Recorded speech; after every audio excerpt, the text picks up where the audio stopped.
right, let's talk a little bit more about Kindred. I want to talk about some specific characters in a little bit more detail this time because they are complex and they are interesting. Butler has done a very, very, very good job at making sure her characters are complicated and they have many different aspects to explore. One of the sort of central concepts of good storytelling, good writing, is that you got to have conflict, of course. And I think the more sort of types of conflict you have in a story, the more interesting it can get. But the big one is where what the main character wants is something that they cannot have. And I think that's what Butler has set up here, is that when Dana goes back to the 1800s, what she wants is her own liberty and autonomy and ability to live her life, and she cannot have that.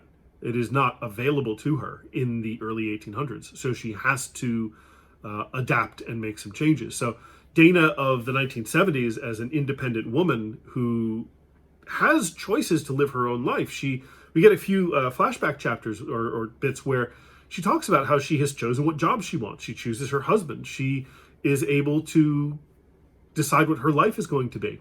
And she likes those freedoms and she has those freedoms. And even in the 70s, she doesn't want to give up her independence. You know, even when she and Kevin are dating and getting married, she wants to maintain an independent life that she is in control of. She doesn't want to rely on her husband for everything. She doesn't want to rely on other people for everything. She wants to have she works a temp job, and the reason she does that is because it gives her the liberty to write her own books, right? So she's an independent woman of the 70s, and that's who she is before she starts getting involved in all this time travel mess. And I imagine that Butler is very familiar. I can easily imagine that Butler is drawing on her own life as a Black author of science fiction in the 70s, that she probably took a lot of ideas from her own experience as a writer, especially as a young writer, and folded those into Dana. You know, that she knew, you know, if you read her a little bit about her, she knew from childhood, I want to write books, I want to write science fiction stories. And in order to be a writer at all, you need to be prepared to take control of your life. You need to carve out time for writing. You need to say no to some things that might take you away from the writing that you're going to be doing. You have to be in charge of your own life to some degree. And I can see that Butler probably imparted a lot of her own experiences onto Dana. And I think that's what we see as we start the book, in a sense, is an independent woman who is in control of things, who is then thrust into a time where she has no control over everything, even to the point where she is property.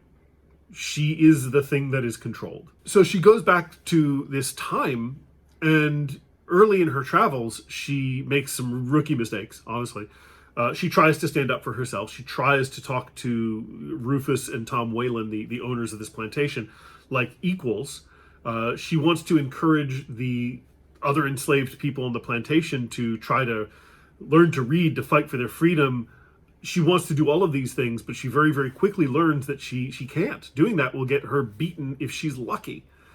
And so she finds herself in a struggle between who she knows that she is, this free and independent woman of the 70s, and who she has to be, which is a compliant enslaved woman of the early 1800s. And throughout the book, she finds herself slipping into slave thinking, as she calls it. And she's trying to fight against that, even though she also at the same time knows that thinking like an enslaved person, thinking that way, is probably going to keep her alive. If she simply just gives up and does what she's told and lives the way she's told, she'll probably live longer. And she is caught in that trap of knowing how she wants to be and knowing how she has to be. And so this complicated nature, and at certain points during the novel, she has to choose the times when she's going to act as that free and independent woman of the 70s. She has to choose times when she can use her knowledge and use her sort of inner, her inner strength, as it were, to try and get what she wants.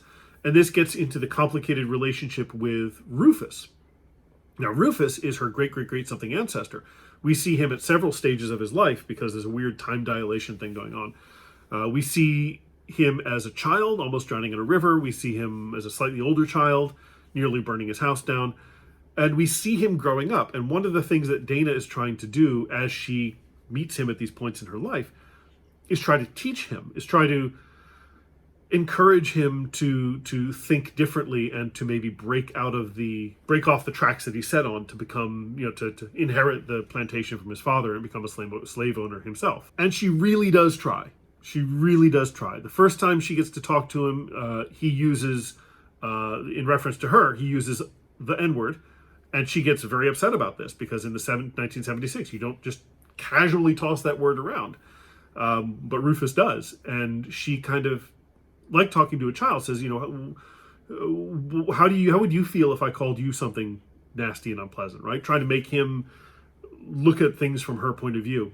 And you can see her making these efforts to try to bend him into being a better person. She lets him read a history book, which is like classic time travel blunder 101. Never do that.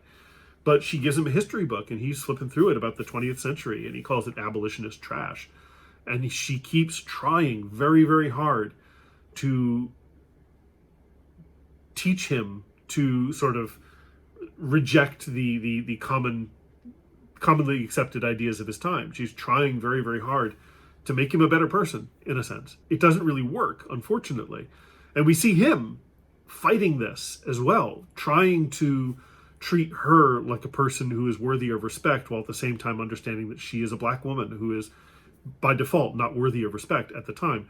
We see him trying to accept her for who she is as a time traveler, and he knows she's a time traveler, and trying to understand, okay, there's what she's here for, which is to protect him, but there's what he wants, which is her as a woman. And so one of the things about reading the book is that once you realize we're going to see Rufus over the span of his life, we as the reader start to wonder, like, okay, can Dana change him? Can Dana move the needle at all from the person that he would have been otherwise?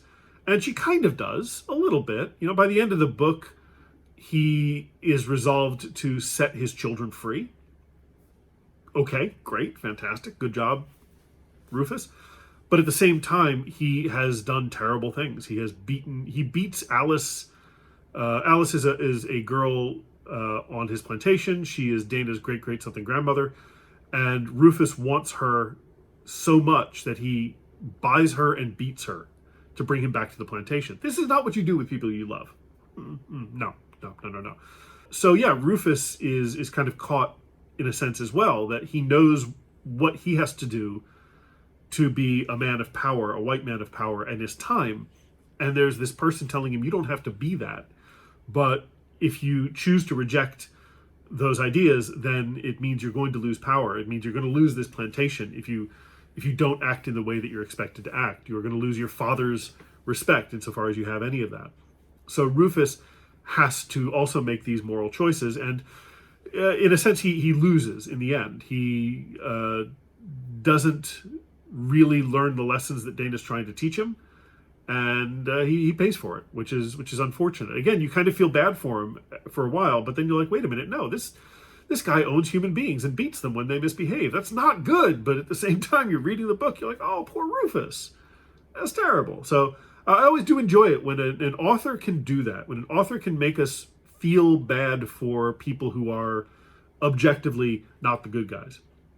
And I think Butler's done that well. She does it to a lesser extent with Rufus's father, Tom, who owns the plantations. One of the questions I asked my students when we were talking about the book is, why isn't Tom Whalen a monster? Because Dana's not trying to change him. Dana's not working on him. He's done. And he could have been a monster. He could have been truly, truly terrible, a mustache-twirling villain. But he isn't, and I found that really, really interesting. And my question, of course, is why? Well, I think because, as we've talked about in a different video, Butler's trying to explore what it means to be a person of a time, and to say that Tom Whalen, isn't a monster. He does own human beings. He does do the monstrous things that his society says are not only legal to do, but what they should be done. But he's a man. He is a man who's operating under a system that he thinks, well, it's the system that we have. And either you operate under this system or you fail. You don't succeed.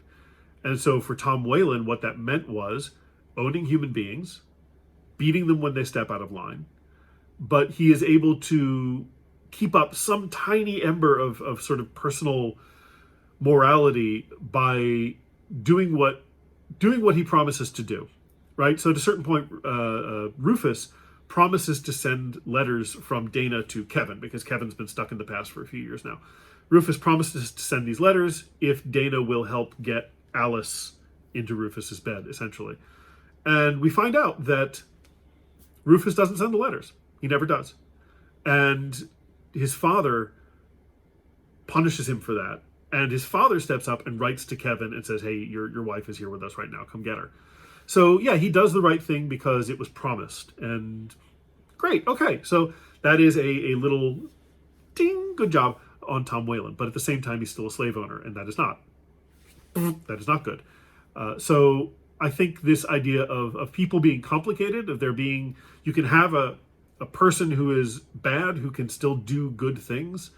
You can have people who are caught in the middle of this, caught sort of in the grinder of their time, just trying to survive. These complicated characters are what make a good book worth reading. And then there are various characters in the book who are the slaves. You've got Nigel, who is Rufus's best friend as a child, and it's not explored in a lot of depth. That would be a different book. But we get the sense that Nigel and Rufus are about the same age. As children, they played together.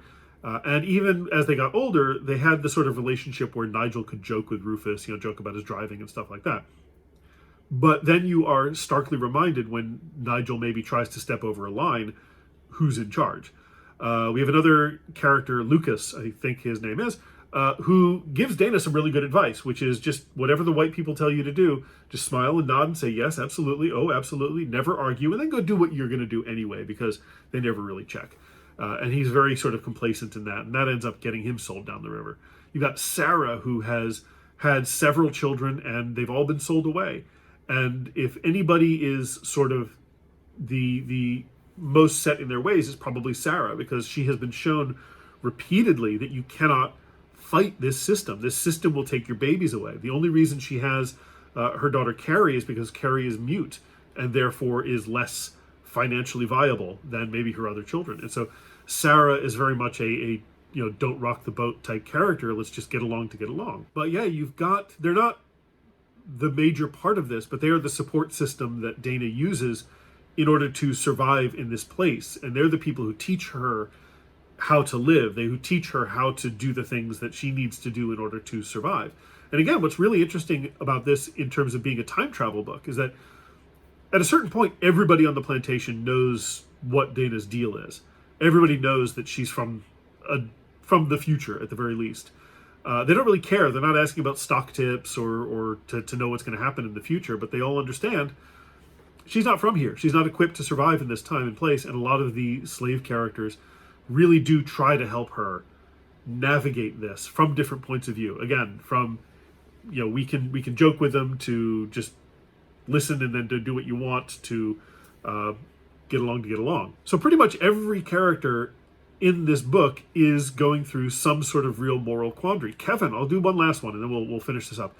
Kevin is Dana's husband, and he's in a very weird position where he has to see his wife vanish from their living room several times. And then she comes back with this insane story that she was in 1800s Maryland.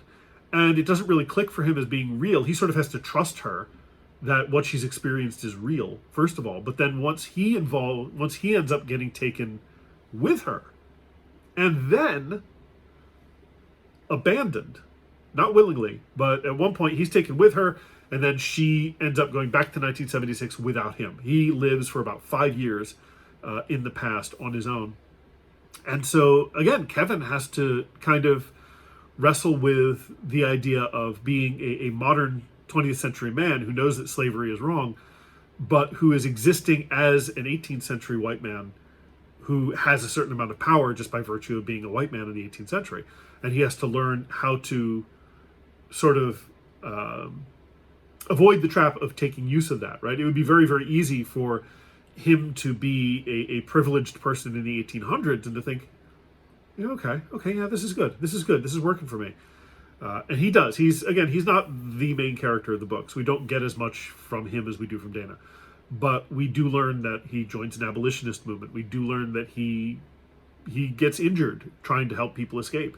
He puts his money where his mouth is, which is great. But at the same time, he is damaged by all of this as well. It is hard for him to watch his wife go through these things, and she'll disappear and she'll come back 10 minutes later, having lived for months under these circumstances, and he doesn't know how to help her. And he's kind of like how a lot of guys are fixers, right? When their partner or spouse or significant other says, "Hey, I have a problem," a lot of us, our first instinct is to say, "Oh, let's fix this." And he does at the very beginning of the book. He's the one who puts together her go bag and says, "All right, here's a bag full of stuff with a knife. Show me that you can use the knife." But he has to kind of learn to say there's not a lot he can do to fix it. There's not a lot he can do to stop this or make this any better. But so yeah, there's a lot of good complicated characters in here that I think you will enjoy. If there's any other character that I missed that you would like to talk about, please do put it down there in the comments, and I'll be happy to talk about them with you. In the meantime, thank you very much for stopping by. I think we got maybe one more video on Kindred ready to go, kind of a wrap-up overall thoughts and reactions video, and then we'll be done. We'll move on to something else. So thanks very much, and I will see you next time.